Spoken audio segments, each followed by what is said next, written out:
ശ്രീമദ് ഭഗവത്ഗീതയിലെ 3-ാമത്തെ അധ്യായം കർമ്മയോഗം.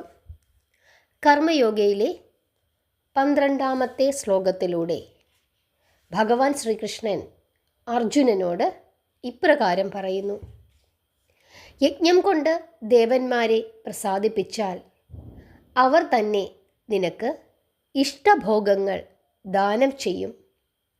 യജ്ഞം ചെയ്യാതെ ആരാണോ അത് അനുഭവിക്കുന്നത് അവൻ മോഷ്ടാവാണ്.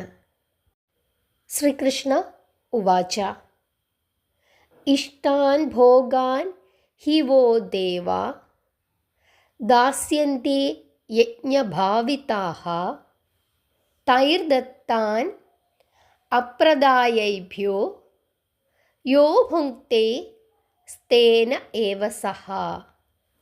ഈ പ്രപഞ്ചത്തിലുള്ള ഓരോ ജീവികളും പരസ്പരം സഹകരിച്ചാണ് ജീവിക്കുന്നത്. ഇവിടെ ഒരു വ്യക്തിയോ ഒരു പരമാണുവോ ഒന്നുപോലും സ്വതന്ത്രരല്ല. ഈ പ്രപഞ്ചത്തിലെ ഓരോ ജീവജാലങ്ങളും പരസ്പരം ബന്ധിപ്പിക്കപ്പെട്ടിരിക്കുന്നു. ഒന്നില്ലെങ്കിൽ മറ്റൊന്നില്ല. പഞ്ചഭൂതങ്ങൾ പോലും ഒന്നിനോട് ബന്ധിക്കപ്പെട്ടിരിക്കുന്നു. പഞ്ചഭൂതങ്ങൾ പോലും ഒന്ന് മറ്റൊന്നിനെ ആശ്രയിച്ചാണ് നിലനിൽക്കുന്നത്. പഞ്ചഭൂതങ്ങളുടെ കാര്യം ഇങ്ങനെയാണെങ്കിൽ പഞ്ചഭൂത നിർമ്മിതമായ ശരീരങ്ങളുടെ കാര്യം പറയേണ്ടതില്ലല്ലോ. ഈ പ്രപഞ്ചത്തിലെ സൂര്യനും ചന്ദ്രനും വായുവും ഭൂമിയും അഗ്നിയുമെല്ലാം സ്വധർമ്മം വിട്ടുവീഴ്ച കൂടാതെ അനുഷ്ഠിച്ചുകൊണ്ടിരിക്കുന്നത് നാം നിത്യവും കാണുന്നുണ്ട്. അപ്പോൾ ഇതൊന്നും താൻ കാണുന്നില്ല എന്ന് നടിച്ചുകൊണ്ട് പൂച്ച പാല് കുടിക്കുന്നത് പോലെ എല്ലാം എൻ്റെ മാത്രം കഴിവാണ് എന്ന് നടിക്കുകയാണ് മനുഷ്യൻ. പ്രപഞ്ച ഘടകങ്ങളെ അനാദരിച്ച് അവ നൽകുന്ന സുഖസാമഗ്രികൾ അനുഭവിക്കുകയാണെങ്കിൽ അവരെ കള്ളനെന്നല്ലാതെ പിന്നെ എന്താണ് വിളിക്കേണ്ടത്? ഈ കർമ്മത്തിന് അവൻ ശിക്ഷിക്കപ്പെടുക തന്നെ ചെയ്യും. ഇത് വരാതിരിക്കാനാണ് ഋഷിമാർ ദേവഭാവനയും പല വിധത്തിലുള്ള യജ്ഞകർമ്മങ്ങളും വിധിച്ചിരിക്കുന്നത്. അതുകൊണ്ട് ഏതു സ്വധർമ്മത്തെയും തത്വബോധം കൊണ്ട് യജ്ഞമാക്കി തീർക്കുവാൻ കഴിവില്ലാത്തവൻ തീർച്ചയായും ദേവഭാവന പുലർത്തി ദേവന്മാർക്ക് വേണ്ടി പ്രത്യേകമായ ചില ആരാധനാ കർമ്മങ്ങളെങ്കിലും അനുഷ്ഠിക്കേണ്ടതാണ്. ക്രമേണ തത്വബോധം നേടി സർവകർമ്മങ്ങളെയും യജ്ഞമാക്കി മാറ്റി സമൂഹത്തെ സേവിക്കേണ്ടതാണ്. ഭഗവാൻ ഇവിടെ ഇത് എന്തിനാണ് പറഞ്ഞിരിക്കുന്നത്? ഈ കലിയുഗത്തിൽ മനുഷ്യൻ പ്രകൃതിയെ നശിപ്പിക്കുന്നു.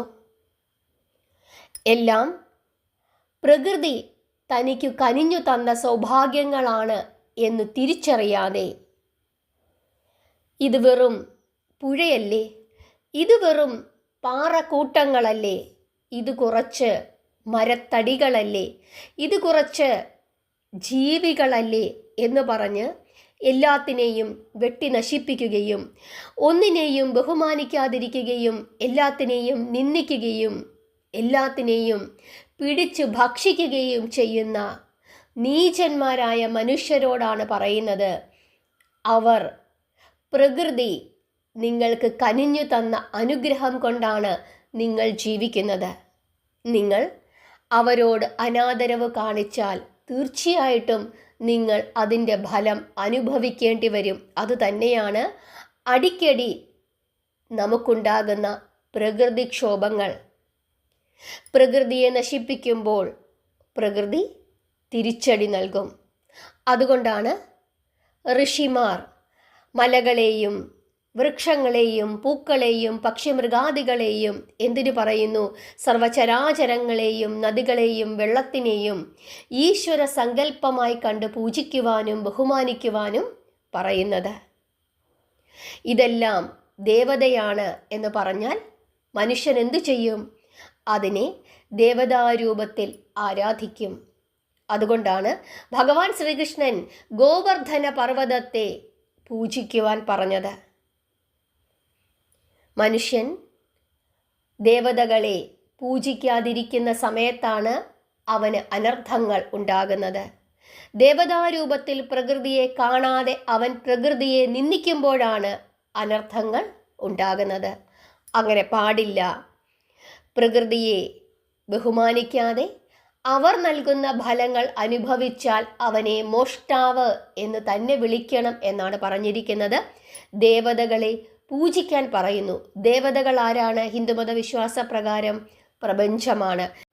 സൂര്യനെ, ചന്ദ്രനെ, ജലത്തിനെ, പർവ്വതത്തിനെ, പക്ഷിമൃഗാദികളെ എല്ലാം തന്നെ ദേവതാ സങ്കല്പത്തിൽ കണ്ട് പൂജിക്കുവാനാണ് ഭഗവാൻ ഇവിടെ പറഞ്ഞിരിക്കുന്നത്.